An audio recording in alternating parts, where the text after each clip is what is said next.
The government aims to reduce flooding in Metro Manila by 70 to 80% after the recent floods. However, DPWH Secretary Manuel Bonoan admits that not all issues will be resolved during President Bongbong Marcos' term. Mobile Journal Julie Baiza has the story. The government aims to mitigate flood in Metro Manila by 70 to 80% following the massive flooding caused by Typhoon Karina and southwest monsoon recently.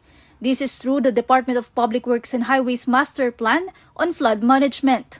I think 70%, 70-80%, including dito sa drainage program inside Metro Manila, addressing yung mga basura and yung mga informal settlers natin, kung minsan ano natin. I think 70-80% will have to be able to mitigate the flooding problems in Metro Manila. But Bonoan admits that not all flooding issues would be completely addressed within President Ferdinand Marcos Jr.'s term. I think we'll try to maximize whatever we can under this administration. Actually, yun ang ni Presidente sa amin ngayon, that we'll try to maximize actually whatever we can do now under the remaining years of this administration. Meanwhile, the DPWH chief highlighted that since July 2022 up to May 2024, the government have completed 5,521 flood control projects. 656 of these are in Metro Manila.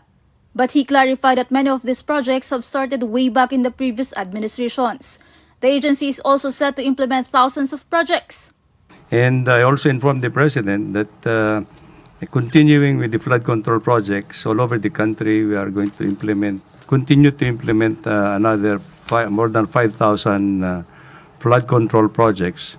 Bonoan categorized this as immediate engineering interventions in the principal rivers, as they are also implementing flood control management programs in the 18 major river basins throughout the country.